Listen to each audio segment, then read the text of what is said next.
네, 김남준 대변인입니다. 브리핑 시작하겠습니다. 오늘 대통령 주재 수석 보좌관 회의가 열렸습니다. 공개된 모두 발언의 핵심 메시지를 간략하게 설명드리고 비공개 회의 때의 주요 내용을 전해드리겠습니다.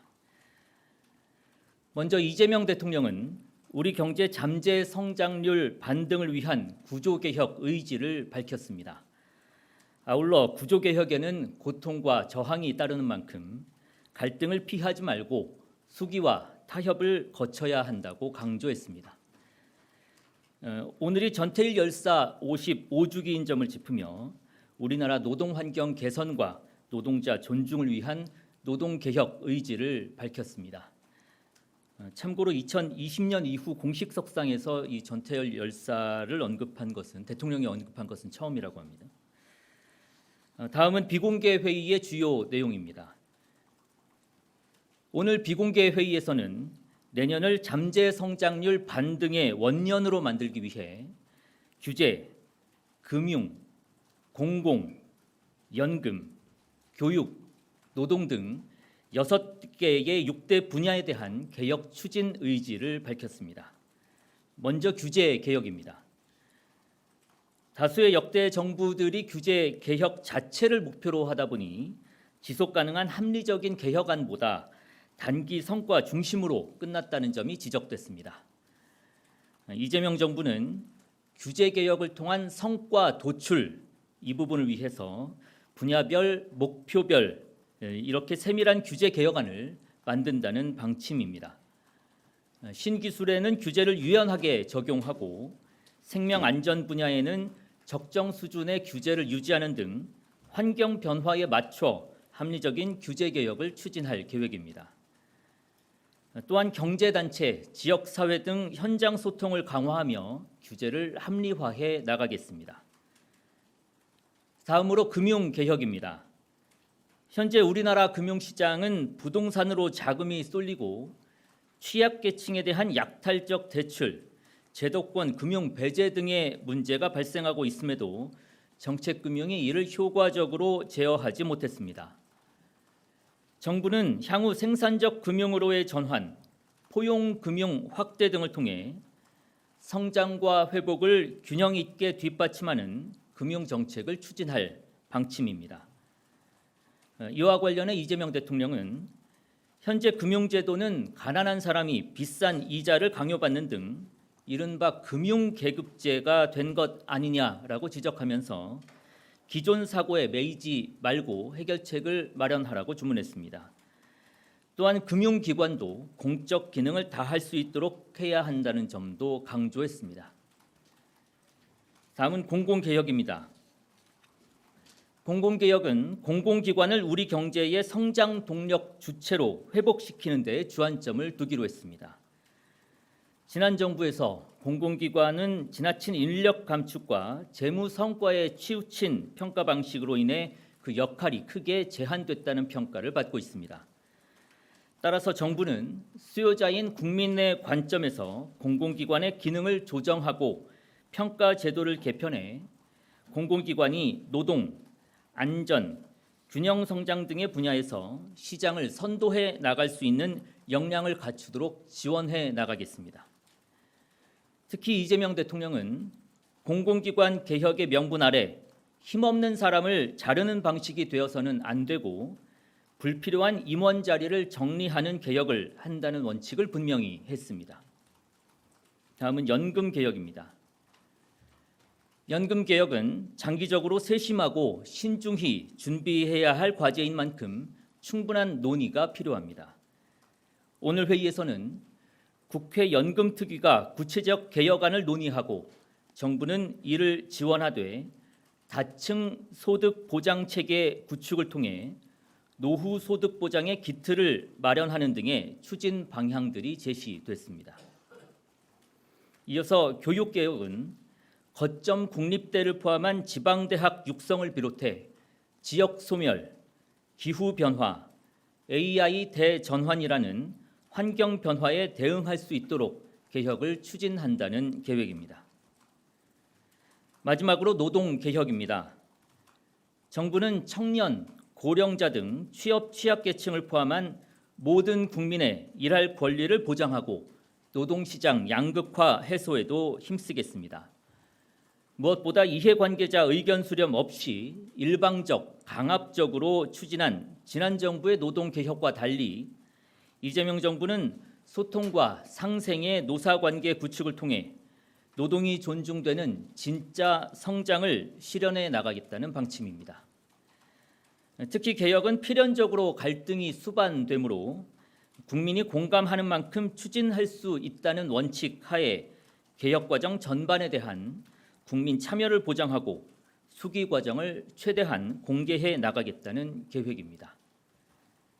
이상입니다. 기자 여러분들의 질문 받도록 하겠습니다. 네, 앞에 먼저 마이크 주시죠. 예, 대변인님, 매일경제 성송입니다. 대통령님께서 모두 발언 노동 이슈 얘기한 것들이 정년이라든지 여러 가지가 있었는데요. 그동안 대통령님께서 고용 유연성 확대라든지 이런 부분도 좀 언급을 주셨는데 혹시 비공개 회의에서 유연성 확대에 대해서도 좀 언급이 있으셨는지 그 부분 말씀해 주시면 감사하겠습니다. 네, 오늘 6대 과제와 관련해서 여러 이야기들이 오갔지만 오늘 자리에서는 세부적인 내용들보다는 지금 현재의 현황들을 다시 한번 점검해보고 앞으로의 추진 방향을 다시 한번 점검하는 수준에서 논의가 이루어졌습니다. 세부적인 내용들은 그동안 대통령께서 말씀하신 것과 크게 맥락은 다르지 않습니다. 추진 방향은 동일하되 세부적인 내용까지는 오늘 논의되지 않았다라고 말씀드리겠습니다. 질문 받겠습니다. 이번에 뒤로 가겠습니다. 저 한겨레 신영철입니다. 6대 개혁 과제 선정을 한 기준이 있는지 혹시 궁금하고요. 그리고 이 6대 개혁 과제를 지금 시점에 발표한 배경이 혹시 있는지도 궁금합니다.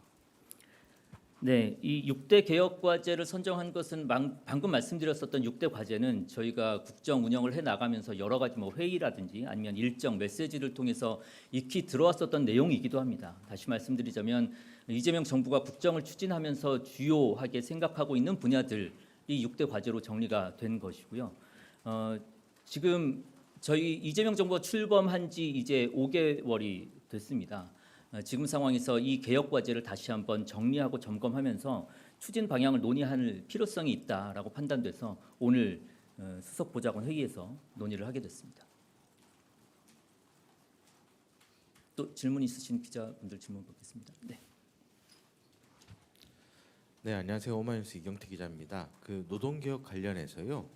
수기 과정에 대한 이야기를 하셨어요. 그래서 이게 경사노위 외에 공론화위원회와 같은 어떤 수기 기구를 둬서 노동개혁에 대한 논의를 시작하겠다라는 말씀인지 그 부분에 대한 확인이 좀 필요할 것 같습니다. 말씀해 주셨듯이 여러 가지 방법이 있을 것 같습니다. 오늘 대통령 모두 발언에서 볼 수 있듯이 경사노위도 있을 수 있고 말씀해 주신 공론한 위원회를 비롯해서 다양한 방법이 있을 것 같고요. 그런 방법들의 세부적인 내용까지는 오늘 들어가지 않았다. 다만 이 추진 방향은 논의가 됐었고 또 이 자리를 빌어서 국민 여러분들께 말씀드리고 싶은 내용이 있습니다. 좋은 공론화 방법이라든지 아니면 국민 참여 방법이 있으면 언제든지 대통령실로 제안해 주시면 이재명 정부에서 적극 수용하고 검토하겠다라는 말씀을 드리겠습니다. 네, 이번엔. 네, 저 조선비즈 이슬기입니다. 생산적 금융 이거는 대통령께서 되게 여러 번 말씀하셨던 걸로 기억하거든요. 지난달에 정책 간담회 때도 하셨고 국민 성장 펀드 보고대에서도 말씀하셨는데 이번에도 그냥 지시만 하신 건 아니면 여기서 좀 더 구체적인 게 나와서 보고가 됐는지 예를 들면은 최저 신용 대출자 금리제도 개선하는 거요. 혹시 보고가 된 게 좀 있는지 궁금하고요. 그다음에 연금 부분에서 최근 국무회의 때 퇴직연금 기금화 얘기도 한번 나왔잖아요. 혹시 이 내용 대통령께서 보고를 받으시거나 따로 말씀하신 게 있는지 궁금합니다. 오늘 자리에서는 지금 말씀하셨던 것들이 구체적으로 논의가 되지 않아서 제가 브리핑된 것 이외에는 더 추가적으로 말씀드릴 수 있는 것은 없습니다. 다시 한번 말씀드리지만 오늘은 현황들을 점검하고 그다음에 추진 방향들을 논의하는 정도에서 논의가 이루어졌습니다. 네, 이번에 뒤에. 네, 서울경제 송종호입니다. 오늘 모두 말씀에서 대통령께서 자기 분야만 맡으면 시야가 좁아진다고 지적을 하시면서 자기 맡은 부분이 아니더라도 다른 참모들의 영역도 알아야 한다 이런 지적을 하셨어요. 이게 무슨 배경이 있으셨는지 궁금합니다. 뭐 특별한 배경이 있지는 않았습니다. 그리고 그 대통령께서 회의를 주재를 하시면 이따금씩 하는 말씀이기도 하고요. 다양한 분야에 대한 내용들도 다 숙지를 최대한 할 수 있어야 한다. 뭐 두 가지 차원에서 볼 수 있는데, 하나는 매너리즘에 빠지지 않을 수 있는 방법이기도 하고, 또 하나는 다양한 분야의 내용을 알고 있어야 그만큼 더 활발하게 수기가 되고 토론이 되고 논의가 될 수 있다. 그런 과정들을 통해서 조금 더 리스크를 줄여나가고 조금 더 효율적인 방법을 찾아나갈 수 있다. 이런 취지로 말씀하신 것으로 이해해 주시면 고맙겠습니다. 예, 안녕하세요. 대변인님, 한국일보 우태경 기자입니다. 그 개혁을 이제 내년부터 추진하겠다, 내년에 원년으로 만들겠다고 말씀해 주셨는데, 오늘 회의에서 뭐 이런 구체적인 스케줄이 조금 더 정해진 게 있을지, 내년부터 뭐 임기 말까지 어떻게 하시겠다는 계획이 논의된 게 이제 타임라인을 좀 설명 부탁드리고 싶고요. 또 이제 정부가 출범해도 이제 의료 개혁에 대한 의지는 그대로다라고 김민석 총리나 뭐 여러 번 공식 자리에서 얘기가 나왔던 것 같은데, 의료 개혁은 빠진 이유도 여쭤보고 싶습니다. 오늘 주안점으로 다뤘었던 6개 분야에서는 빠졌지만, 말씀드렸듯이 소홀히 할 수 없는 분야임에는 분명합니다. 6개 분야에서 제외가 됐다고 해서 이 부분을 뭐 다루지 않겠다든지 아니면 후순위로 미룬다든지 하는 개념은 아니다. 다만 아까도 말씀드렸듯이 국정을 운영하면서 주요하게 다뤄졌었던 6대 분야를 추리다 보니 지금 의료개혁은 들어가지 않았지만 나머지 분야들 중심으로 오늘 논의가 이루어졌구나 정도 보시면 될 것 같고요. 타임라인을 구체적으로 말씀드리기는 조금 어려울 것 같습니다만, 어떻게 보면 선언적인 내용도 될 수 있겠습니다. 내년을 개혁의 원년으로 삼고 세부적인 그 구체적인 안들에 따라서, 내용들에 따라서 타임라인은 조금씩 다를 수가 있습니다. 뭐 가령 예를 들어서 구조 개혁을 하는 뭐 특정 분야가 있으면 이게 올해부터 시작하는 것도 있을 테고요. 다 사안마다 다르기 때문에 그것들은 발표를 각 사안별로 할 때 말씀드리는 게 좀 더 좋을 것 같다라고 말씀드리겠습니다. 예, 중앙일보 우현석입니다. 그 대통령께서 공공기관 개혁 말씀하실 때 8월에 그 공공기관 통폐합 말씀하셨잖아요. 오늘 그런 얘기가 비공개에 나왔는지 궁금합니다. 말씀드렸듯이 오늘은 이제 추진 방안 정도로 말씀드렸습니다. 그리고 공공기관 개혁을 하면서 조금 전에 브리핑에서 말씀드렸었던 부분, 그러니까 하위직을 쳐내는 방식으로 이게 개혁이 됐다라고 포장하지 말고 정말 필요한 공공기관 구조 개혁이 될 수 있도록 하자, 이런 방침을 명확하게 하는데 오늘 논의는 더 의의가 있었다, 이렇게 말씀 대신하겠습니다.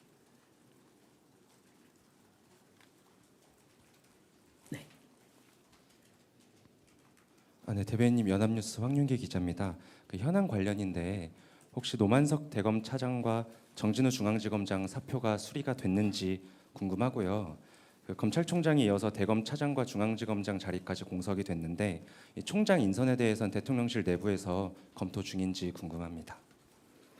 현 시점에서는 뭐 인선 관련해서 저희가 드릴 수 있는 말씀은 없을 것 같고, 이 사의 표명은 어제도 말씀드렸지만 법무부에서 제청이 되면 이 부분을 수리하게 절차가 되어 있습니다.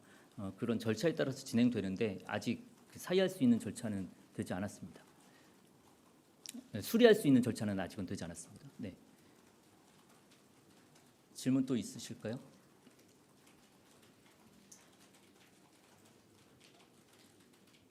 질문 혹시 안 한 기자분 있으면 질문을 받고 마치겠습니다. 네, 없으면 이것으로 마치고 나머지는 마이크 없는 상태에서 또 추가적으로 받을 수 있는 것들은 받겠습니다. 고맙습니다.